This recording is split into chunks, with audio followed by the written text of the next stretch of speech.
والسلام على سيد الأنبياء والمرسلين وعلى آله وصحبه أجمعين.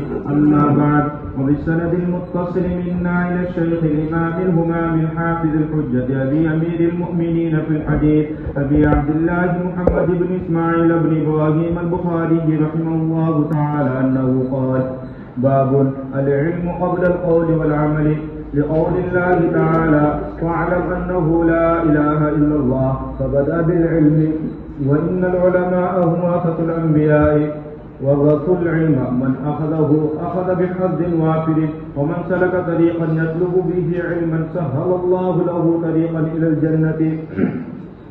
وقال: إنما يخشى الله من عباده العلماء.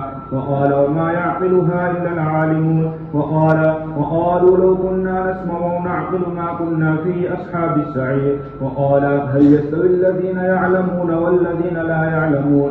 وقال النبي صلى الله عليه وسلم: من يرد الله به خيرا يوفقه في الدين، وإنما العلم بالتعلم. وقال أبو ذر رضي الله عنه: لو وضعتم الصمصامة على هذه، وأشار إلى قطره، ثم ظننت أني أنفذ كلمة سمعتها من النبي صلى الله عليه وسلم قبل أن تجيز علي لأنفذتها. وقول النبي صلى الله عليه وسلم: ليبلغ الشاهد الغائب. وقال ابن عباس رضي الله عنهما: كونوا ربانيين حكماء علماء فقهاء. ويقال: الرباني الذين يربي الناس بصغار العلم قبل كباره. بسم الله الرحمن الرحيم. الحمد لله رب العالمين، والصلاة والسلام على أشرف الأنبياء وسيد المرسلين وعلى آله وصحبه أجمعين. أما بعد. باب العلم قبل القول والعمل، علم قول و عمل سے پہلے ہے. امام بخاری رحمۃ اللہ علیہ نے باب قائم کیا ہے کہ علم قول سے بھی پہلے اور عمل سے بھی پہلے ہے. اس باب میں یہ بتانا چاہتے ہیں کہ علم کا مقام کیا ہے، علم کی اہمیت کیا ہے، اور یہ بھی بتانا چاہتے ہیں کہ قول اور فعل دونوں سے یہ مقدم ہے.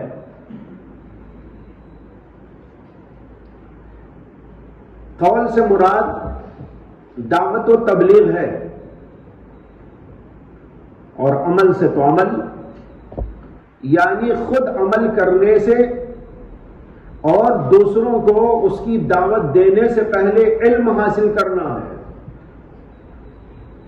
اور یہ بات بالکل بدیہی ہے، واضح ہے کہ علم کے بغیر نہ عمل ہو سکتا ہے اور نہ دوسروں کو تعلیم دی جا سکتی ہے، دعوت دی جا سکتی ہے. سب سے پہلے تو علم حاصل کرنا ہوگا. جب آدمی کے پاس علم آئے گا وہ خود بھی عمل کرے گا اور دوسروں کو بھی علم کی بات بتائے گا. تو معلوم ہوا کہ عمل کے لیے بھی علم کی ضرورت ہے، اور دعوت اللہ و تبلیغ دین کے واسطے بھی علم کی ضرورت ہے. اگر علم نہ ہوگا تو آدمی عمل نہیں کر سکے گا. نماز کیسے پڑھے گا جب اس کو معلوم ہی نہیں ہے کہ نماز کیا؟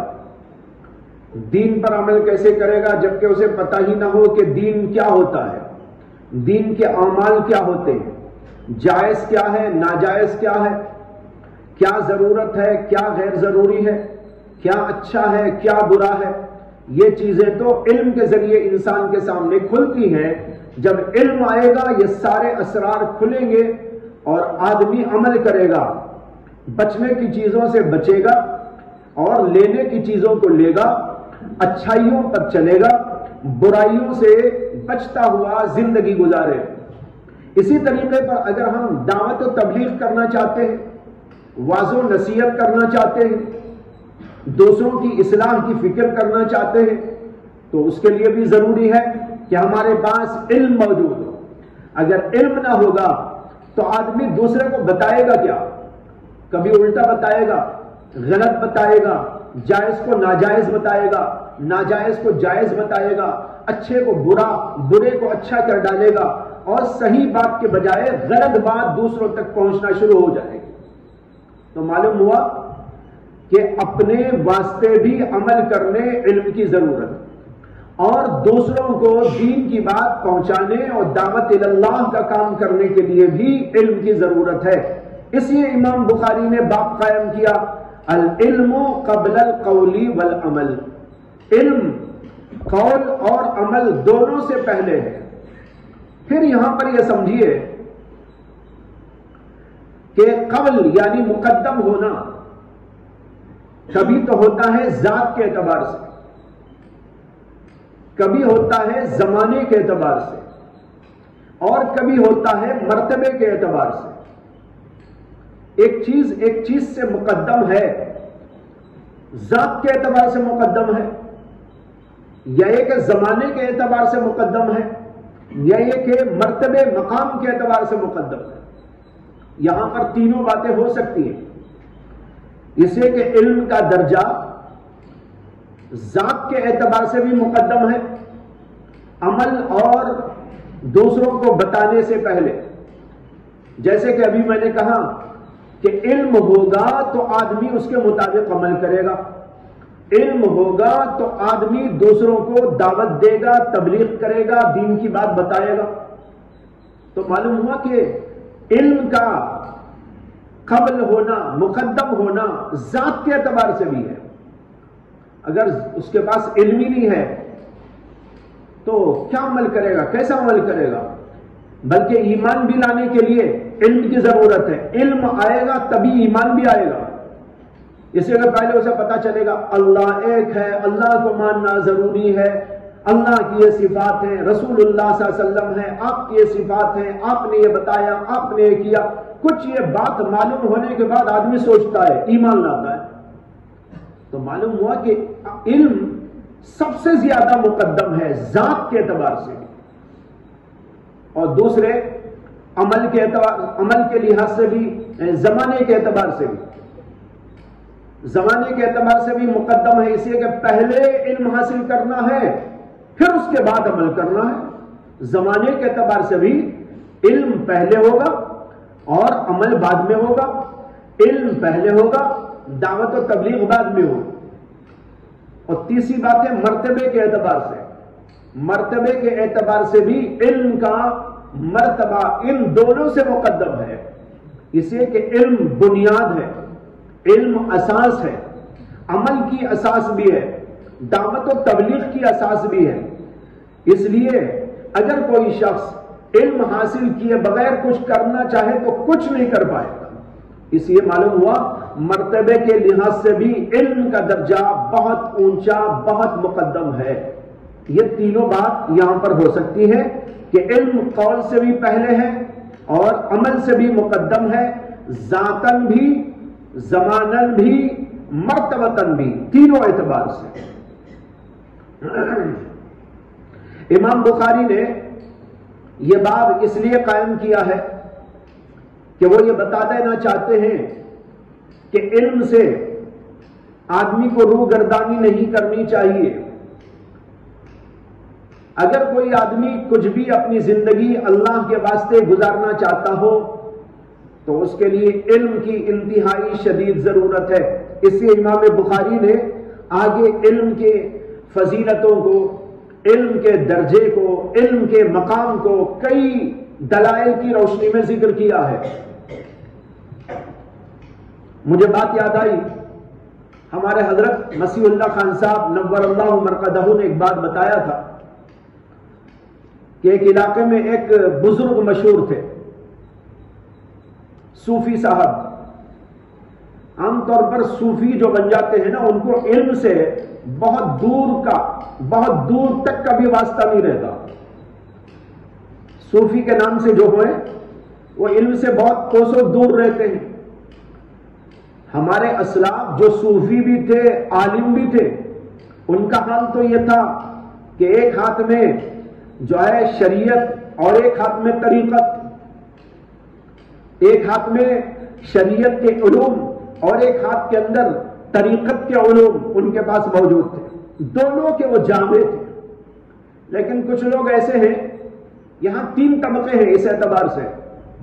ایک طبقہ وہ جو دونوں کا جامع ہے، علم کا، عمل کا، دونوں کا جامع۔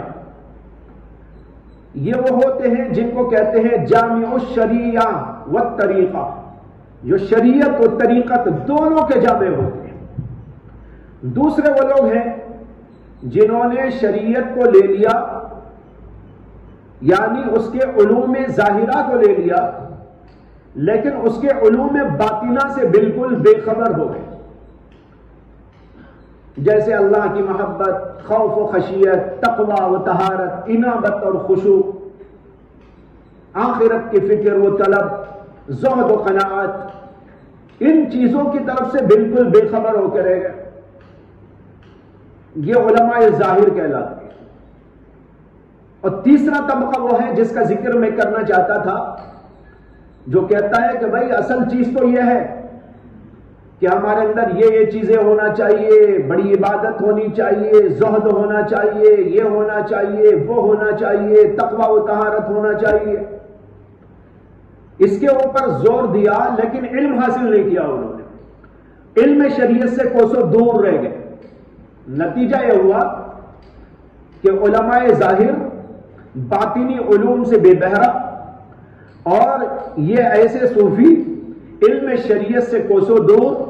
نتیجہ یہ ہوا کہ دونوں گمراہی میں پڑ گئے۔ جو اہل حق تھے، محققین تھے، ان کا طرز عمل یہ تھا کہ وہ دونوں کے جامع تھے، علوم ظاہر کے بھی اور علوم باطن کے بھی، شریعت کے بھی اور طریقت کے بھی، دونوں کو لے کر انہوں نے زندگی گزاری۔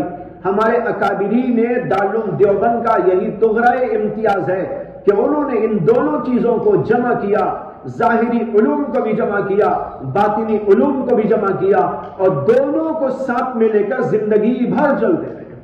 حضرت حکیم الامت مولانا اشرف علی تھانوی نور اللہ مرقدہ نے اپنی کتابوں کے اندر ان ساری چیزوں پر بہت ہی کھل کر بحث کر دی، اور انہوں نے بتا دیا ہے کہ کس کا کیا درجہ اور کس کس قسم کے لوگ پیدا ہوئے، اور انہوں نے کہاں کہاں جھول پیدا کر دیا۔ علماء ظاہر کا کیا جھول ہے، اور یہ علماء باطن کہلانے والے صوفیوں کا کیا جھول ہے، اور جو اہل حق اور محققین حضرات ہیں ان کا کیا طرز عمل ہے۔ میں بتا رہا تھا کہ ایک ایسے ہی صوفی صاحب تھے جن کو علم شریعت سے دور کا بھی واسطہ نہیں تھا، لیکن بن گئے تھے صوفی، عبادت کر رہے ہیں، ریاضت کر رہے ہیں، مجاہدہ کر رہے ہیں، نمازوں پر نماز پڑھ رہے ہیں، اور یہ اور وہ سب کچھ ہو رہا ہے۔ تو اپنے علاقے میں لوگوں کے درمیان میں کچھ مشہور ہو گئے۔ عوام میں تو ایسے لوگ بہت مشہور ہو جاتے ہیں، عوام کو تو حقیقت سے کچھ واسطہ نہیں پڑتا، بیچاروں کو معلوم ہی نہیں ہوتا، ان کو جو ہی بھی آدمی کچھ کر لے تو بس بڑا مشہور ہو جاتا ہے۔ تو لوگوں میں بڑی شہرت تھی۔ وہیں ایک مدرسہ تھا قریب میں، تو وہاں کے جو علماء، وہاں کے جو طلباء تھے، وہ تو ان کے پاس جاتے نہیں تھے۔ جب ایک بار چھٹی ہوئی مدرسے کو، تو طلباء چھٹیوں میں سوچنے لگے کہ بھائی چلو کوئی بزرگ یہاں رہتے ہیں، ان سے ذرا ملاقات تو کر لیں۔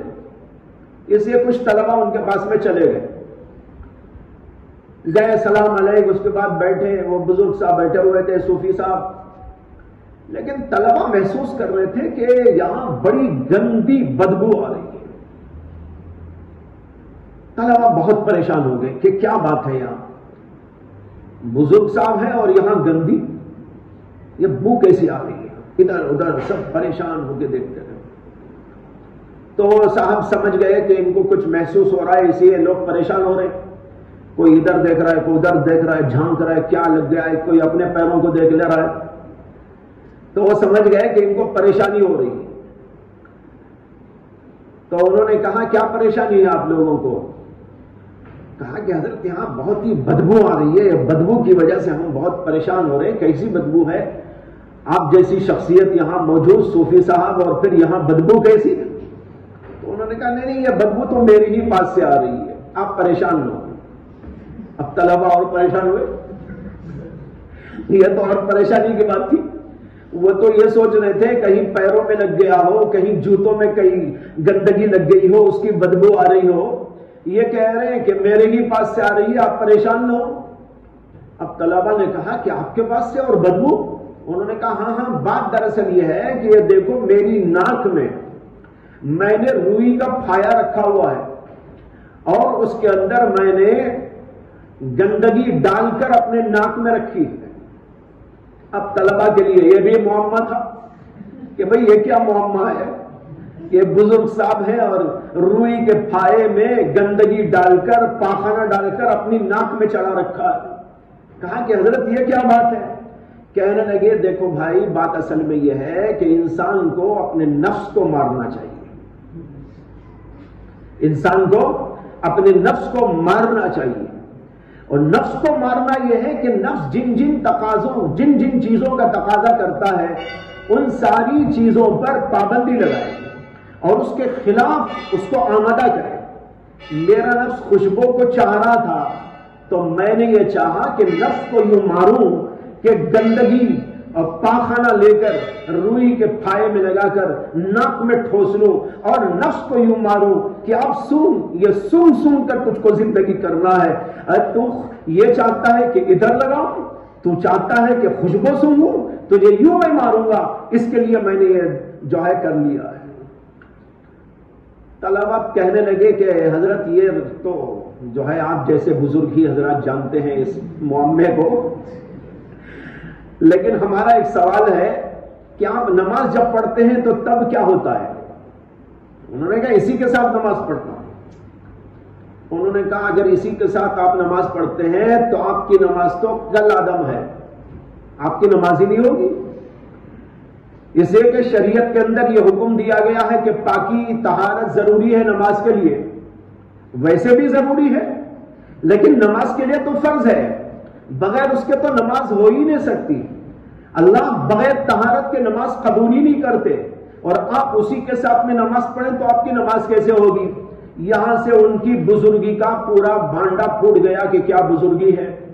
یہ ہے جاہل صوفیہ، یہ ہے وہ لوگ جنہوں نے شریعت کو بدنام کیا، جنہوں نے دین اسلام کو بدنام کیا، صوفیت کے اوپر بھی دھبا لگا دیا.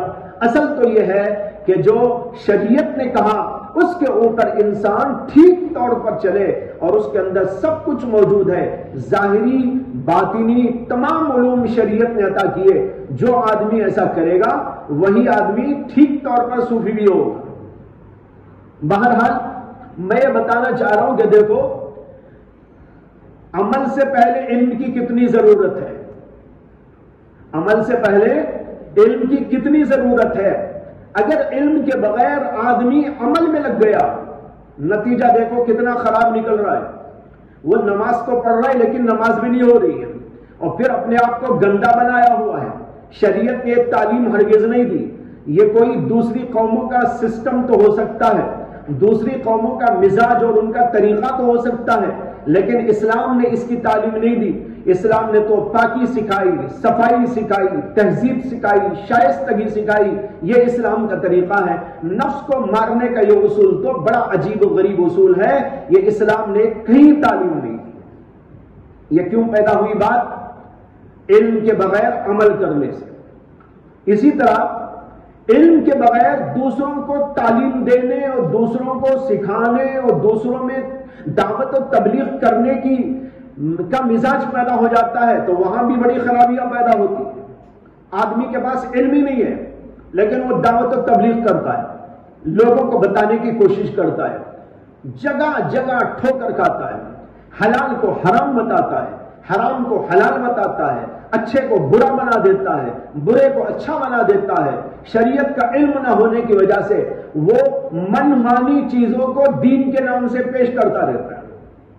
اسی لیے ہمارے بزرگوں نے تمام ایسی جماعتوں کو جو تبلیغی و دعوتی کام کرتی ہیں یہ بتایا ہے کہ پہلے علم حاصل کرو. ہاں اتنا علم جتنا تم دوسروں کو بتانا چاہتے ہیں اتنا علم تو حاصل کرو، بغیر اس کے کام نہیں چلے گا.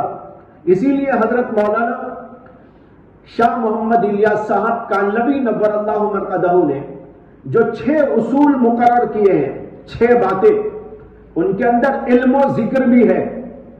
معلوم ہے نا آپ لوگوں کو، جو 6 باتیں ہیں ان 6 باتوں میں سے ایک بات کیا ہے؟ علم و ذکر. علم کے ساتھ ذکر کو بھی جوڑا انہوں نے. پہلے علم، اس کے بعد ذکر. دونوں کو جوڑنے کا یہی مطلب ہے کہ علم حاصل کرو اور اپنے اصلاح کے واسطے ذکر سے بھی جڑ جاؤ.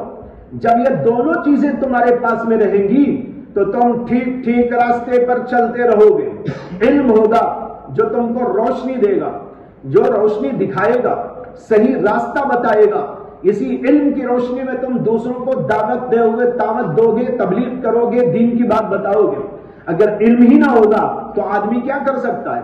معلوم ہوا کہ تبلیغی جماعت کے اصولوں میں سے بھی ایک اصول یہ ہے کہ علم حاصل کیا جائے، اور ایک اصول یہ بھی ہے کہ ذکر سے بھی جڑا جائے. ذکر کیا ہے؟ جس کو ہم کہتے ہیں تصوف. یہاں یہی مراد ہے. ذکر سے مراد ہے تصوف، یعنی علم کے ساتھ اپنے آپ کو اصلاح میں لگاؤ، اپنے آپ کو پاک صاف بناؤ، اپنے دل کو، دماغ کو دھو، اس کا تزکیہ کرو، اس کا تصفیہ کرو. اس کے لیے ذکر بڑا کارآمد ہوتا ہے. حضرت مولانا زکریا صاحب نور اللہ مرقدہ نے آپ بیتی کے اندر حضرت مولانا شاہ محمد الیاس صاحب کانلوی رحمت اللہ علیہ کا تذکرہ کرتے ہوئے بیان کیا ہے کہ حضرت فرماتے تھے کہ میں جب چلوں میں جاتا ہوں اور جماعت میں نکلتا ہوں تو لوگوں میں سے ہر قسم کے آدمی سے میل ملاقات کے نتیجے میں دل کے اوپر غبار آ جاتا ہے. اس غبار کو دھونے کے لیے میں رائے پور اور سہارنپور کی خانخواہ میں جاتا ہوں. یہ ہے ذکر. رائے پور اور سہارنپور کی خانخواہوں میں جاتا ہوں. وہاں پر جا کر ان حضرات کے نزدیک بیٹھ کر ذکر اذکار کر کے اپنے دل کی صفائی کرتا ہوں، تب جا کر وہ غبار نکلتا ہے. تو معلوم ہوا سب ضروری ہے. تو بھائی یہ امام بخاری نے بڑا اہم ترین باب قائم کیا ہے، العلم قبل القول والعمل. عمل سے بھی پہلے، دوسروں کو بات بتانے سے پہلے، واضح و نصیحت کرنے سے پہلے یہ بہت ضروری ہے کہ علم حاصل کیا جائے. یہ سب سے مقدم ہے، پھر اس کے بعد کرو جو کچھ کرنا ہے. اب اس کے بعد امام بخاری نے اس کے لیے کئی دلائل ذکر کیے. پہلی دلیل لقول اللہ عز وجل فاعلم انہ لا الہ الا اللہ. اللہ تعالیٰ کا قول ہے کہ فرمایا فاعلم، جان لو، انہ لا الہ الا اللہ، کہ بے شک اللہ کے سوا کوئی معبود نہیں. اب اس کے اندر ہے فاعلم انہ لا الہ الا اللہ. امام بخاری نے اتنی ہی آیت لکھی، لیکن ان کی مراد پوری آیت ہے آگے تک. وہ پوری بات پڑھنے سے مطلب سمجھ میں آئے گا امام بخاری کا. آگے آیت میں ہے فَاعْلَمْ أَنَّهُ لَا إِلَٰهَ إِلَّا اللَّهُ وَاسْتَغْفِرْ لِذَنبِكَ وَلِلْمُؤْمِنِينَ. یہ پوری آیت ہے. یہ پوری آیت پیش کر کے امام بخاری بتانا چاہتے ہیں کہ عمل سے پہلے علم ہے. کیسے؟ اس لیے کہ اللہ نے کہا فَاعْلَمْ، جانو. پہلے علم کا ذکر کیا، علم حاصل کرنے کی بات کہی. اس کے بعد میں کہا وَاسْتَغْفِرْ لِذَنبِكَ، اور اپنے گناہوں کے لیے اور مومنین کے گناہوں کے لیے استغفار کرو. امام بخاری کہنا چاہتے ہیں استغفار کرنا ایک عمل ہے، عبادت ہے، توبہ ہے. استغفار توبہ کا نام ہے. یہ استغفار ایک عمل، ایک دعا، ایک توبہ.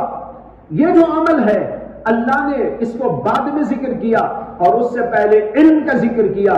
فَاعْلَمْ أَنَّهُ لَا إِلَٰهَ إِلَّا اللَّهُ وَاسْتَغْفِرْ لِذَنبِكَ. تو معلوم ہوا کہ عمل سے پہلے علم ہوا کرتا ہے. یہ ہے امام بخاری رحمت اللہ علیہ کا پورا استدلال. اسی لیے آگے کہا فَبَدَأَ بِالْعِلْمِ، اللہ نے علم کے ساتھ ابتدا کی. وَاسْتَغْفِرْ کو بعد میں بیان کیا. معلوم ہوا کہ علم مقدم ہوا کرتا ہے.